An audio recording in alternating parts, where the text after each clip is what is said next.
Welcome to the deep dive. We're digging into the research you've shared, pulling out the most actionable stuff, and today we're tackling that popular, sometimes confusing world of self-improvement, manifestation. Yeah, specifically looking at what our source material calls a blueprint for, well, a greater life. A greater life, okay. Right. And these are pretty extensive excerpts we're working with. They come from a self-help philosophy focusing on the law of vibration, a kind of disciplined self-love, and some really practical manifestation techniques. Ouch. And the promise isn't just, feeling happy for a bit. It's about finding a consistent way, like a structure, for real, lasting internal change. So our mission here for you listening in is to pull out those tools, the actual philosophy behind it all. Because it's one thing to say, think positive, right? Exactly. But what does it really take? What's needed beyond just positive thinking to get that change you actually want, the kind that sticks? And the hook the author uses, which I think is interesting, is this idea that the usual framework, the law of attraction, it's maybe flawed, or at least incomplete. Incomplete how? They argue there's something vital missing from that simple think positive, get positive equation, and finding that missing piece. That's supposedly the difference between, a fleeting moment of inspiration and real consistent success. Okay, let's unpack that. Yeah. Because the law of attraction, LOA, it's everywhere. The basic idea is what you focus on, you bring about. Simple enough. Think money, think good, get good. Yeah, but the sources point out why that often just doesn't work reliably. Focusing only on positive thoughts, it's really, really hard to keep that up consistently. True. Life happens. Totally. You get fired, something bad happens. Your thoughts are going to dip, maybe plummet. And that leads to this wild inconsistency, right? You swing from these amazing highs to really deep lows. And reality seems to follow suit, feeling just as inconsistent. Exactly. So the delivery of what you want feels random. But wait, if I'm consciously trying to think positive thoughts, isn't that sending out positive energy? How is the law of attraction really different from this core thing our sources talk about? The law of vibration, LOV.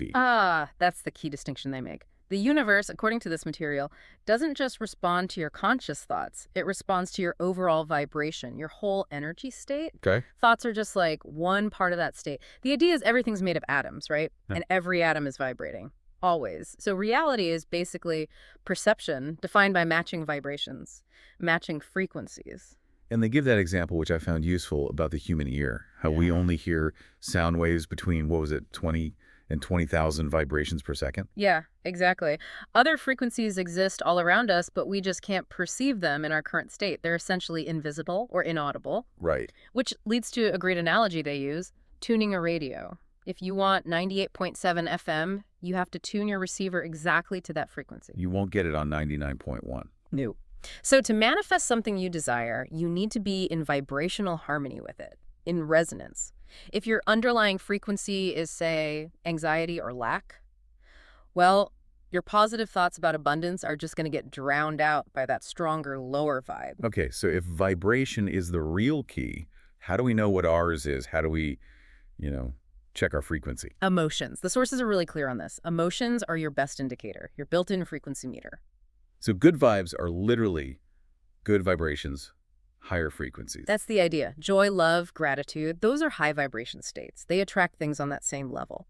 And the flip side, things like anger, despair, hatred, they have a very low vibration, and they tend to attract more negative experiences. It's interesting how they try to ground this. You mentioned Dr. Hans Jenny's work, cymatics, with the sand patterns. Yeah, that study's fascinating. Sound vibrations were used, and they created these incredibly complex patterns in sand on a plate.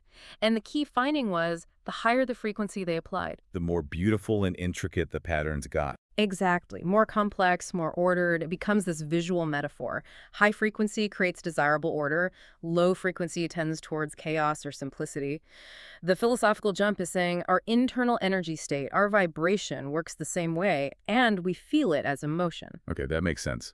So if the goal is keeping that vibration high, the starting point has to be internal.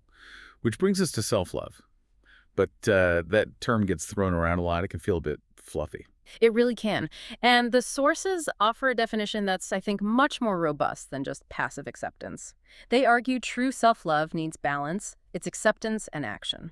Okay, break that down. Acceptance and action. So element one is the mindset part. Unconditional acceptance. Accepting yourself exactly as you are right now. Flaws, struggles, everything.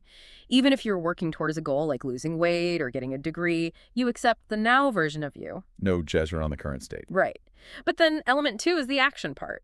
Recognizing you actually deserve better than just staying stuck or mediocre, Yeah. and then actively working towards that improvement, towards growth. So it's not just accepting flaws, but recognizing you deserve to overcome challenges. Precisely. It's applying that unconditional love to yourself, which means genuinely having your own best interests at heart, like being a good friend or parent to yourself. I like that duality. Acceptance plus action. It makes self-love feel less passive, more like an active practice. The source used that example of being a project leader, right? Yeah, that was a good one. You have to be understanding.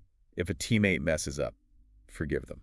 But if their poor performance keeps happening and threatens the whole project, You have to step in. you eventually have to be firm. Authoritative, even. Address it directly. Because letting the project fail isn't actually loving or supportive, not to the team, and not to yourself as the leader. Exactly. True self-love in this sphere means you can't just settle for failure, even your own internal failures. So once that foundation of balanced self-love is there, the material shifts gears pretty quickly to the practical stuff, the daily work, the habits you need to actually raise that vibration consistently. Right, the habits. Right. And they make a point about habits giving temporary boosts versus making structural changes over time. Yeah, like meditation. A quick session might feel good, but consistent practice can literally change your brain function. It's about building lasting shifts, So what's the first big habit they focus on? transforming negative emotions. Critically, not suppressing them. Suppression is a big no-no, according to this source, Why is that? because pushing those feelings down just makes them toxic. They fester under the surface and keep dragging your overall vibration down, often without you even realizing it. Instead, you need to learn to transform them. Study the emotion. Okay, study the emotion sounds intellectual. Hard to do when you're actually feeling really angry or scared. Is there a practical way? Actually, yeah, they offer a surprisingly structured process, like a 5-step method for that internal shift. It's like retraining yourself. Yeah, let's hear it. Step 1, identify. Really pinpoint the exact emotion. Is it anger? Fear? Jealousy? Name it. Step 2, challenge. Question the thought behind it. Is this fear actually rational? Is this angry thought factually true or just a reaction? Mm-hmm. Step 3, understand. Dig a bit deeper. What's underneath? Is this anger really masking low self-esteem? Is this sadness actually about wanting connection? Find the root. Get into the why. Exactly. Step 4, replace. Consciously swap the disempowering thought with an empowering one. If you feel I'm going to fail, replace it with I am capable and resilient. Okay. And finally, step 5, visualize. Mentally rehearse handling that trigger or emotion successfully next time. Practice your high vibration response before it happens again. That feels much more concrete than just let it go. It's like cognitive behavioral therapy almost. Focused on evidence and practice. Kind of, yeah. It's very proactive. So after tackling internal emotional management, the next habit is about your environment. The whole energy is contagious idea. Right. Surround yourself with people who are, as they put it, vibing higher than you. Yeah, absorb that positive influence. And just as importantly, actively avoid low vibration stuff, like gossip and drama. Why gossip specifically? The source frames it as being rooted in ego, trying to feel superior or validated by judging others, which is inherently a low vibration state. Okay, steer clear. And they even extend environment to include what you eat, right? Connecting food to energy levels. They mention that old research by Andrei Simonton from 1949. Yeah, that was fascinating. Simonton tried to categorize foods based on their electromagnetic power measured in angstroms. Now, angstroms aren't how we measure food energy today, obviously, but his work was about vibrational quality. And he set a baseline, claiming humans needed something like 6,500 angstroms for optimal health, representing a sort of ideal vibrational wavelengths. That was his theory, yeah. Right. And his research suggested that most modern processed foods fell way below that baseline. So what was high vibration, according to him?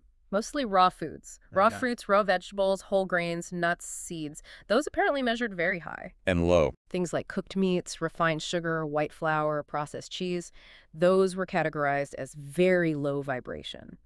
The takeaway message is pretty straightforward.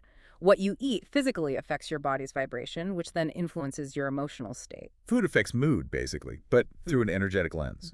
Okay, what's the final habit? Changing physiology, using your body. Right. Using your physical body to directly influence your inner state, your vibration. Two main tools here. Go on. First, super simple, fake a smile.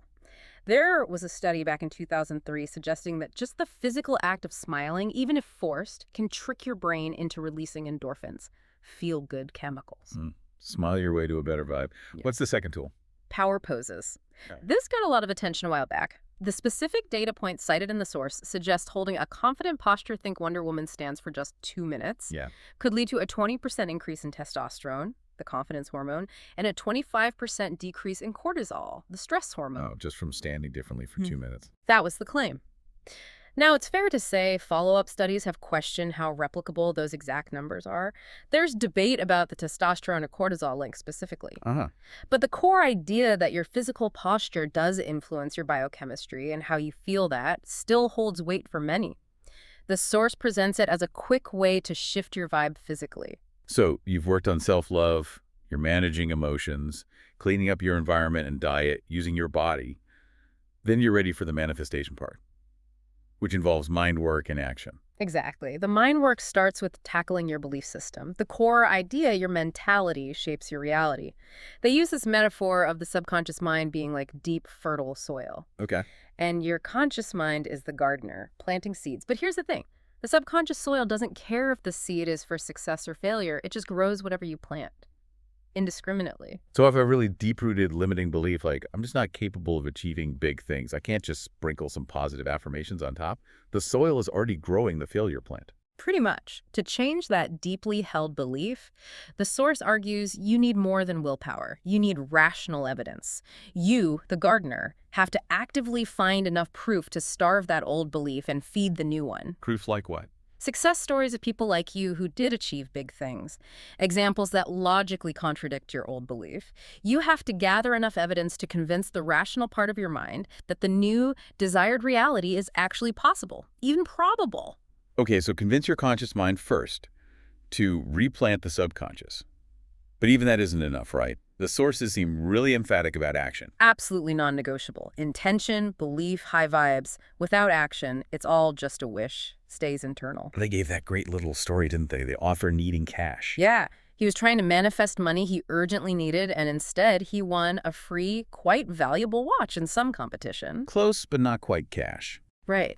And he realized later he'd manifested the opportunity to watch. But he completely missed the necessary action step. Selling the watch to get the cash he actually needed. The universe provided the opening. He didn't walk through it. Opportunities require you to actually do something. And that doing, that action, has to be consistent. They make a big point about motivation versus commitment. Huge point. Motivation is fickle. It comes, it goes. You can't rely on feeling motivated every day. So what do you rely on? Commitment, consistency. That's what separates ordinary from extraordinary results, according to this material. It's about showing up even when you don't feel like it. Like the David Beckham example they used. Practicing free kicks. Exactly. He didn't just practice until he got them right sometimes. He practiced until he couldn't get them wrong. That relentless consistency makes the skill or the desired outcome basically automatic, part of your state. Okay, so let's tie it all together for the listener. If someone wants that greater life the source talks about, what's the actual sequence, the roadmap? Well, it seems to flow like this. It starts with genuine self-love, that specific blend of acceptance and active growth. That's the foundation. Right. That foundation allows you to cultivate and maintain a high vibration, using those daily habits we talked about, managing emotions, environment, physiology. Okay, self-love enables high vibration. Which then empowers your beliefs and intentions. You start genuinely believing change is possible. And that combination, high vibes plus strong belief, absolutely demands consistent action out in the world. And presumably, that action then feeds back. Yeah. Reinforces the belief, keeps the vibration high, creates a positive loop. That seems to be the implication. It becomes self-reinforcing. And the source really hammers home that true, lasting happiness isn't about finally getting all the external stuff perfectly aligned. It's an inside job. Totally. It's achieved through self-mastery, through learning to maintain that high frequency, that state of internal well-being, kind of regardless of what's happening outside. So the goal isn't controlling the world, it's controlling your internal response, your vibration. Operating from joy or love internally, no matter what. Yeah, if you can master continuously feeling good internally, experiencing those good vibes consistently, then your perception of life will always be positive, even when challenges arise. Okay. So our deep dive ends, as always, with something to chew on, a final thought. And this one's quite specific. The source suggests everyone has a kind of higher purpose. And that empty feeling people sometimes get, that void, it's often because they're not living it yet. But crucially, you don't find this purpose by sitting down and trying to map out some grand 10-year plan. No, the instruction is much simpler, almost counterintuitive. Follow your excitement. Excitement. Yeah, whatever the next step is that genuinely feels most exciting or engaging to you, even if it seems tiny or illogical or completely unrelated to some big goal, follow that energetic pull. Trust the impulse, basically. Trust that the universe gives you nudges, little signs or ideas, pointing to just the next step, not the whole path at once. Exactly. It's about trusting that feeling of resonance, that spark of interest in the immediate moment. So if you're listening and maybe feeling that void, recognizing that sense of something missing, the final provocative thought we want to leave you with, straight from this source material, is a question. What is the most exciting small step you can take right now? Don't wait for the grand plan or the perfect motivation. Just follow the energy. What feels most alive for you in this moment? That's your next clue.